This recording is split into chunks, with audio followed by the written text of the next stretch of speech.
The box of memories crashed to the floor, scattered photographs and precious mementos spreading across the cold tile like wounded memories. My mother-in-law, Elena, stood there, her face a mixture of triumph and calculated malice. "You think these matter?" she sneered, watching me fall to my knees among the remnants of my past.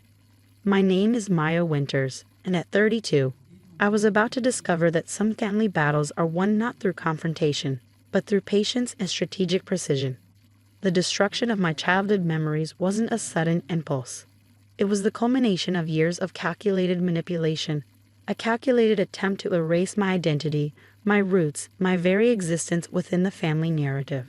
Elena had always made it clear that I wasn't good enough for her son, Michael. From the moment we married, she treated me like an intruder, someone who didn't belong in their meticulously crafted family image. But today, she had crossed a line that could never be uncrossed. I remember the first time I realized how deeply she despised me. It was during our wedding rehearsal. While other mothers were helping their daughters-in-law adjust veils and calm wedding nerves, Elena was whispering subtle criticisms to Michael. "She's not from our social circle," she'd say. "Are you sure about this?" My background wasn't elite or wealthy.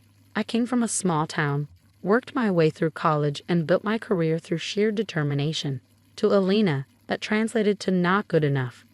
But what she didn't know was that I had been preparing for this moment long before she realized a war was brewing.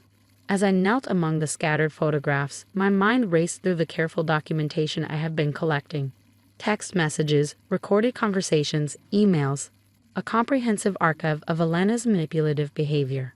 Michael, my husband, stood in the doorway, shock etched across his face. "Mom, what have you done?" he whispered, his voice a mixture of disbelief and growing anger. Elena's laugh was cold, calculated. "Cleaning up," she said. "These old photographs, these remnants of her past, they don't belong in our family album." Our family album. Those words hung in the air, dripping with possessiveness and control. "These are my memories," I said quietly, my voice steady despite the hurricane of emotion swirling inside me. "My life before I met your son." Elena waved her hand dismissively. "Irrelevant," she muttered. "We'll create a new narrative, one that fits our family's image." What she didn't realize was that I had been collecting evidence, not just of her current actions, but of a pattern of manipulation that stretched back years. Screenshots of text messages where she tried to undermine my relationship with Michael. Recordings of conversations where she'd subtly poisoned his mind against me. My professional background in digital forensics wasn't just a career. It was about to become my most potent weapon.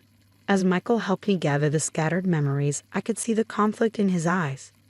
Years of his mother's conditioning were being challenged, and the foundations of his understanding were crumbling. "Why would you do this?" he asked Elena, his voice breaking. "For the family," she responded, as if that explained everything. "Some things are better left in the past." But I knew the truth. This wasn't about protecting the family. This was about control, about maintaining a narrative that she had carefully constructed over decades. That night, as Michael and I sat in our home, surrounded by the few photographs I had managed to salvage, I made a decision. This wouldn't be a moment of defeat. This would be a catalyst. "We need to talk," I said to Michael, spreading out the initial evidence I had gathered. "About your mother, about her pattern of behavior, and about our future." His eyes met mine, a mixture of fear and growing understanding. Little did Elena know, her attempt to erase my past was about to become the very instrument of her downfall. Every scattered photograph, every torn memory was a piece of evidence, a fragment of a much larger story that was about to unfold. The war had begun, and I was more than prepared. As the night deepened and Michael processed the magnitude of his mother's actions, I began meticulously organizing my strategy. Each piece of evidence, each documented interaction was a weapon, carefully chosen and precisely aimed. Elena thought she was eliminating my past. Instead, she was about to become the architect of her own exposure. The first phase of my plan was already in motion, and she had no idea what was coming. The next morning, I arrived at my digital forensics office earlier than usual, my mind a calculated storm of strategies. Elena's attempt to erase my past had transformed from a personal violation into a meticulously planned mission of exposure. My colleague David noticed my intensity immediately. "Something's different," he observed, sliding a cup of coffee across my desk. You look like you're about to launch a full-scale investigation." If only he knew how accurate that observation was. I began compiling a comprehensive timeline of Elena's manipulative behaviors. Text messages, email threads, recorded conversations. Each piece of evidence was a carefully placed puzzle piece revealing a pattern of emotional manipulation that extended far beyond just me. Michael's support was crucial. The night after Elena's destructive rampage, he had finally seen through his mother's carefully constructed facade. "I can't believe I didn't see it before," he had whispered, his hands trembling as he looked through the documented evidence. My strategy wasn't about revenge. It was about exposure, about breaking a generational cycle of toxic control that had defined his family dynamics for decades. The first step was gathering irrefutable evidence. I knew Elena's manipulation wasn't just limited to our relationship. I suspected her control extended to other family members, creating a web of psychological manipulation that had gone unchallenged for years. I reached out to Michael's cousins, distant relatives who had always seemed uncomfortable during family gatherings. My initial conversations were careful, designed to open doors without appearing confrontational. "Do you remember when Aunt Elena managed to prevent Sarah from pursuing her art career?" I would casually ask, watching their reactions. The responses were revealing. Hushed confirmations, years of suppressed frustration bubbling just beneath the surface. Each conversation added another layer to the growing documentation of Elena's systemic emotional control.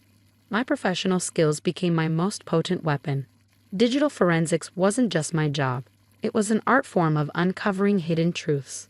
I began tracking Elena's digital footprint, understanding her communication patterns, her methods of manipulation. Bank statements revealed subtle financial manipulations, property transfers that seemed innocuous but hinted at a deeper pattern of control. Each document was meticulously saved, cross-referenced, verified. Michael was both my ally and my greatest challenge. Years of maternal manipulation had created deep-rooted psychological patterns that couldn't be undone overnight. "She always said she was doing this for our own good," he would say, his voice a mixture of pain and emerging clarity. I would respond with patience. Controlling behavior isn't protection. It's a form of emotional abuse. Slowly, methodically, we began building a comprehensive case, not just against Elena, but for Michael's own healing and understanding. My approach wasn't about destroying Elena. It was about revealing the truth, breaking a cycle of generational manipulation that had wounded multiple family members. The breakthrough came unexpectedly. A cousin, Sarah, the one Elena had previously prevented from pursuing her art career, agreed to meet me. Over coffee, her story unfolded. Elena had systematically undermined her dreams, using guilt and emotional manipulation to keep her trapped in a career she never wanted. "She told me I would embarrass the family if I became an artist," Sarah revealed, tears forming in her eyes. "She made me believe I wasn't good enough." Each revelation added another layer to our growing documentation. This wasn't just about me. This was about a pattern of control that had damaged multiple lives. Michael's transformation was profound. With each piece of evidence, with each revealed truth, he was deprogramming years of maternal conditioning. "I thought her control was love," he said one evening, his voice breaking. "I never realized how toxic it was." The digital evidence was mounting. Screenshots of manipulative text messages, recordings of conversations that revealed calculated emotional manipulation, financial documents showing subtle forms of control. But I wasn't interested in public humiliation. My goal was exposure, understanding, and ultimately healing. As we compiled the documentation, I realized this was bigger than a personal conflict. This was about breaking a cycle of generational trauma, about giving voice to those who had been silently suffering. Elena had no idea what was coming. Her attempt to destroy my memories had awakened a force she couldn't comprehend, a systematic, compassionate exposure of her lifelong pattern of emotional manipulation. The final pieces were falling into place. Family members who had been isolated, dreams that had been crushed, potential that had been stifled. All were becoming part of a narrative of understanding and liberation. Michael looked at me one evening, a newfound clarity in his eyes. "How do you stay so calm?" he asked. I smiled. "Because true power isn't about destruction.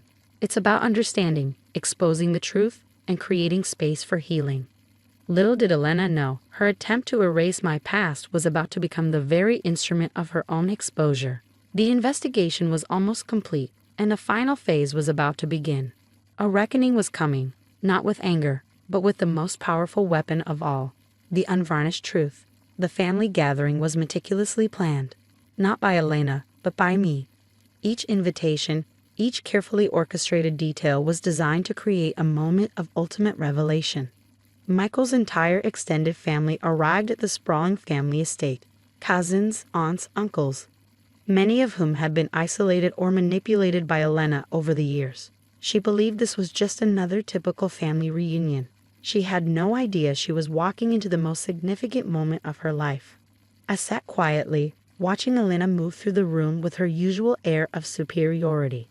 She didn't know that every person in this room now held a piece of documented evidence of her manipulative behavior. Michael stood beside me, his hand finding mine, a silent testament to the journey we had undertaken together. "Are you ready?" I whispered. He nodded, a calm determination replacing the years of uncertainty and maternal manipulation. As dinner was served, the tension was palpable. Elena continued her performance of the perfect matriarch, unaware that her carefully constructed facade was about to crumble. I stood up, glass in hand, interrupting her mid-sentence. "I'd like to share something with everyone," I said, my voice calm and clear. The room fell silent. Elena's smile froze. I began sharing stories, not with anger, but with a compassionate clarity that exposed the depth of her manipulation. The cousin whose art career was destroyed, the aunt who was prevented from pursuing her dream job, the family members who had been systematically isolated and controlled. Each story was accompanied by documented evidence, screenshots, recordings, financial documents, a comprehensive record of Elena's lifelong pattern of emotional manipulation. "This isn't about punishment," I explained. "This is about understanding, about breaking a cycle of control that has hurt this family for generations." Elena's face went through a remarkable transformation. Shock, then denial, then a desperate attempt to regain control. "You're lying," she stammered. "This is a conspiracy." But the evidence was irrefutable. Family members who had been silent for years began sharing their own experiences. Tears, realizations, moments of collective understanding swept through the room. Michael stepped forward. "Mom," he said, his voice firm but not angry, "we're not destroying you. We're giving you a chance to understand the damage you've caused." The most powerful moment came when Sarah, the cousin whose art career had been crushed, spoke up. She shared her journey of rediscovery, of healing, of finally pursuing her dreams. "For years, I believed I wasn't good enough," she said, her voice breaking. "But I've learned that my worth isn't determined by fear or control." Elena's breakdown was not dramatic. It was a quiet unraveling, a moment of profound realization of the pain she had caused. As the evening progressed, something remarkable happened. The family began to reconnect, not through Elena's control, but through genuine understanding and compassion. Michael turned to me, tears in his eyes. "Thank you," he